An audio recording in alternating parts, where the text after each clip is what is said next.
But I majored in psychology, minored in theater. So one of the courses I had to take was human growth and development. And that was the course that really changed my life.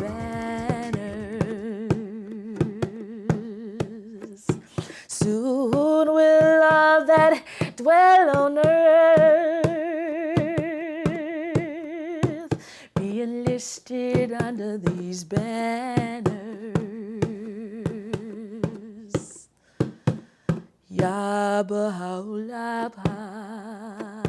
For me, singing is prayer for me.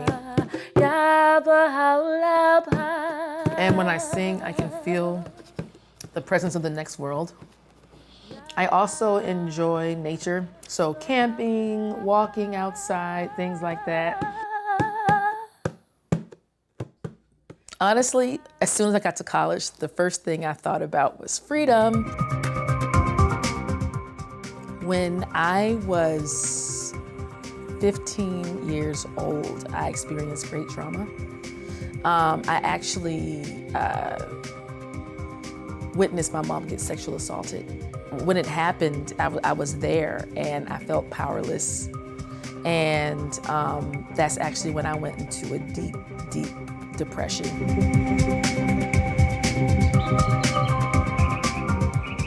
So the core activities of the Baha'i faith is initially what caused me to trust Baha'is. It was the perfect systematic way to get me to understand unanswered questions that I had about not only the Baha'i faith as an institution, but as the impact on the world. The core values is how I found my home in the Baha'i faith. It provided an avenue for me to meet amazing people and also to learn that people have the same challenges and tests that I do too.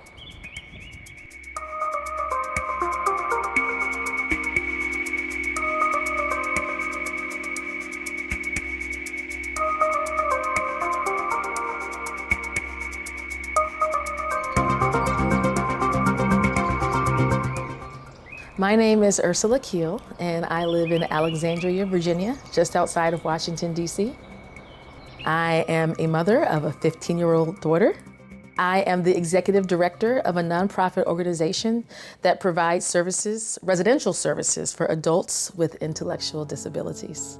Now I'm planning and programming. I used to be that person who worked directly with people with disabilities. I would feed them, change them. I really believe that I was blessed from a soul who crossed over to the next world. So there was a time when I sat with this client in the hospital who had no family, no friends, and he was being taken off of life support. And so as they unplugged the tubing and took off the machinery, as he took his last breaths, me and a few other people who were in the room sang to him as he transitioned. I held his hand and I sang, "Swing low, sweet chariot,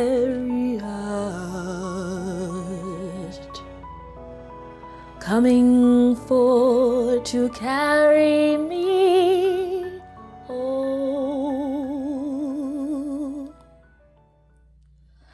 A band of angels coming forth to carry me, coming forth to carry me home."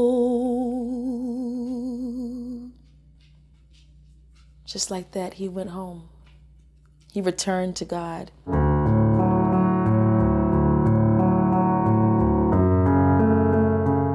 Both of my parents are from Mobile, Alabama, so deep, deep down south. There's a long line of spiritual gifts in my family, I believe, when it comes to dreams. Both on my mother and father's side, my grandmothers were what we'd call in the African American community prophetess, and they would be able to see things in the future and advise people. When I was 15 years old, I experienced great trauma. I actually witnessed my mom get sexually assaulted. When it happened, I was there and I felt powerless. And that's actually when I went into a deep, deep depression. You know, bless my parents' heart, you know, back then, you know, particularly being African American, you know, in the 90s, it was a little bit taboo and embarrassing to send your child to a therapist or to put them on medication. And so I didn't get the proper help that I needed, so I always tried to deal with anxiety and depression on, you know, on my own. To mask the pain of what I was dealing with, I would just completely get enthralled in, you know, these love affairs and relationships with guys. Honestly, as soon as I got to college, the first thing I thought about was freedom. My parents were both very protective, especially my dad, you know. And so the minute I got into college, I was just interested in being a free woman. So when I first decided to sign up for human growth and development, I was a little bit discouraged because quite a few people said that Elena Mustakova-Pozart was a very tough professor. And a lot of people warned me and they said, withdraw from this class as soon as you can. But something happened where I wasn't quite able to withdraw before the class started. So I said, fine, looks like I'm stuck with Elena Mustakova-Pozart. So I go into the class and I see this stunning woman with jet black hair and these shining face and these high cheekbones, you know. Something about her just radiated light, wisdom, and peace. I mean, really, sitting through her lectures was like receiving spiritual food. And I felt like a plant that was receiving sunlight and budding. I got in touch with spiritual passions and yearnings that I didn't even know were there.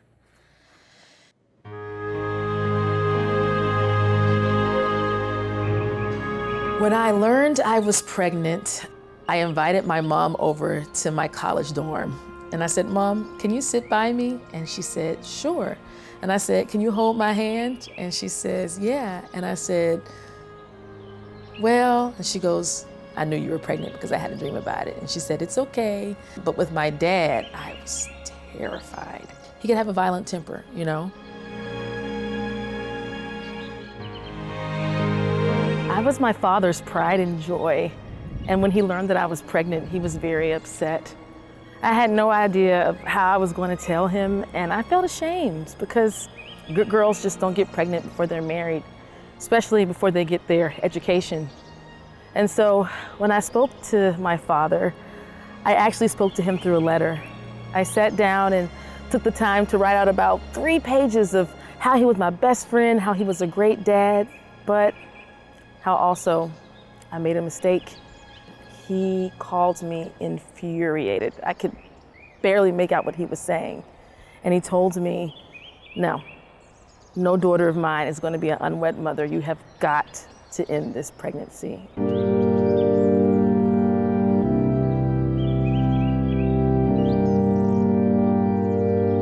I felt so sad to the point where I didn't even want to live anymore. I didn't want to live.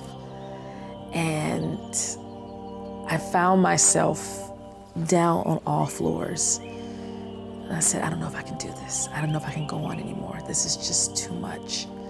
And in that low moment, it was almost as if I heard a voice say, why don't you reach out to that nice professor? I got off the floor, and in that moment, I went to my computer and I just typed an email. I'm African-American woman reaching out to some Eastern European professor, you know, and I knew if she was not, I knew she was a very nice woman, but I didn't even know if she'd respond or if she'd judge me and think I was just, you know, some bad girl, you know? But it was just my last resort. And she responded so beautifully and so graciously. She actually invited me over to her home. Now, let me back up a little bit. Ever since I was a small girl, from the time I could remember, I had a very peculiar dream. This was a reoccurring dream. I would have the same dream all the time. And in the dream, I was going down a winding road that was in a very rural area. There was a boat shop, and there were old stores.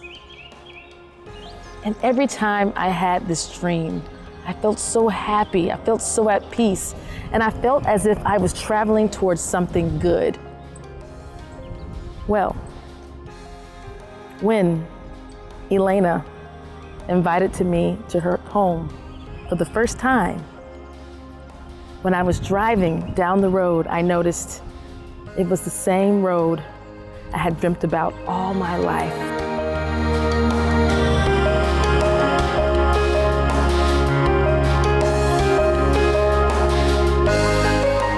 She consulted with me and she told me that my daughter could be a life companion for me, leading me to spiritual maturity. And so she said, you should keep your child.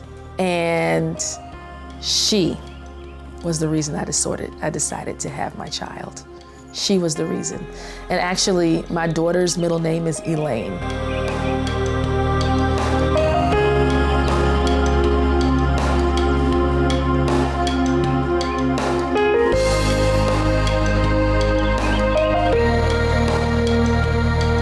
Eventually, Elena Mustakova Pozart, this professor, began inviting me to her home to attend Baha'i devotionals. And the first thing I noticed was the diversity in the room. I was used to attending Christian gatherings, and generally there were the white Christian gatherings and the African-American Christian gatherings. But this was the first gathering that I had ever experienced where people of different backgrounds, races, ethnicities were coming together for one common purpose, and that was to know and to learn about God.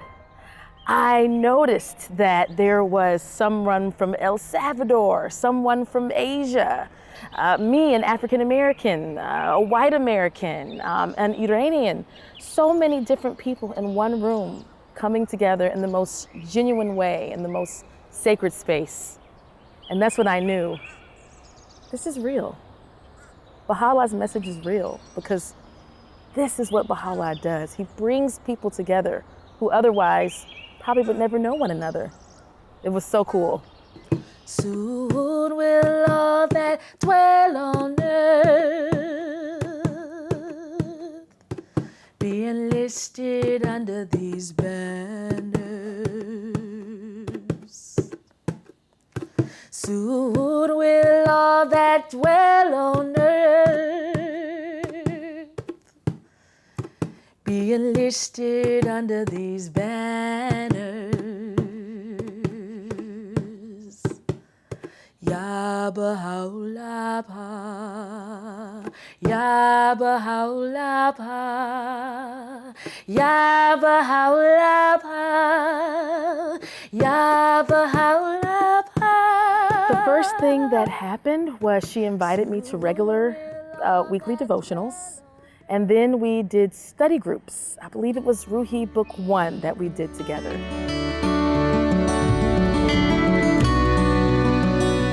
The Ruhi courses are a series of what I call classes that people take. You can be a Baha'i or a non-Baha'i. The first Ruhi book for me was the one that really solidified how real the Baha'i faith is. The first Ruhi book is on the life of the spirit, and So I've taken that one, I've taken the one on children's classes, I've taken the one for junior youth, Baha'i history. So a lot of them helped me and my family to deepen as Baha'is.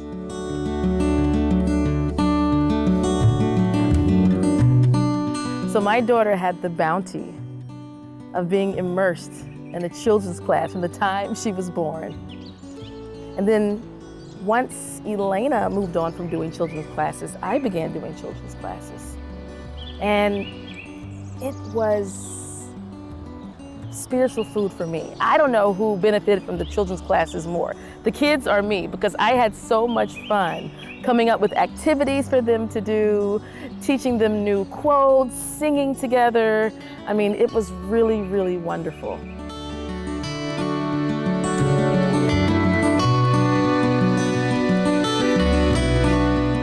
The Baha'i faith taught me that God's message is for everyone, even for unwed moms. When I was around the Baha'is, I never felt judged or ridiculed. I was embraced. No one cared that I was a single mom. No one cared that I was, young and inexperienced with child rearing. Every person in my Baha'i community came together to help me raise my daughter. And that is what was so special. The Baha'is, their love, their lack of judgment, and their sincere nature is what made me feel good about myself again. My self-esteem was pretty low. And even some of my mom's best friends were known to gossip about me and talk about me. But what made me really trust the Baha'i faith is that we don't backbite. We don't talk about others. And not only did the Baha'is value not backbiting, but it was practiced. Not only that, but the Baha'is made me feel empowered as a woman. Instead of making me feel hopeless and weak, I felt empowered to be a strong mom, rearing my daughter with this new spiritual teachings on my own. I felt strong. And it was the first time I began to embrace my power as a woman. For the first time, being the head of a household, I was proud because Baha'u'llah believes that men and women are equal.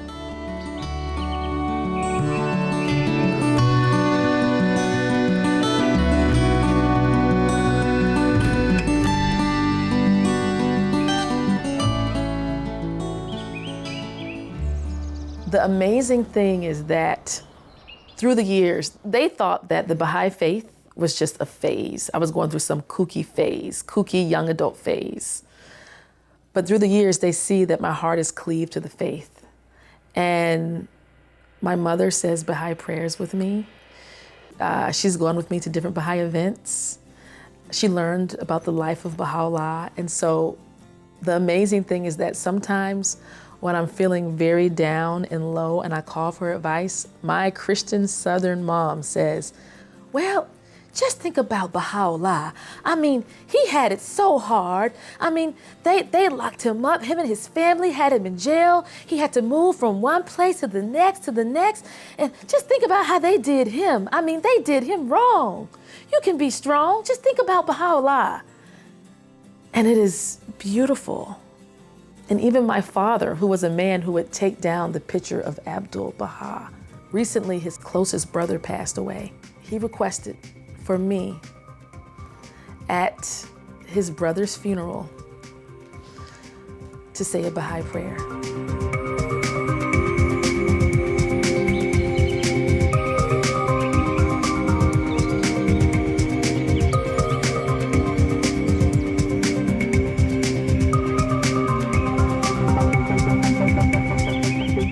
Doesn't matter what happened in your past. If you follow your heart, the truth will come to you like a breeze.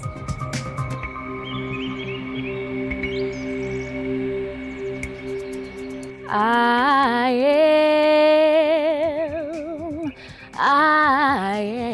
am, oh my God, oh my God. but a tiny seed which thou hast sown in the soil of thy love, in the soil of thy love, in the soil of thy love.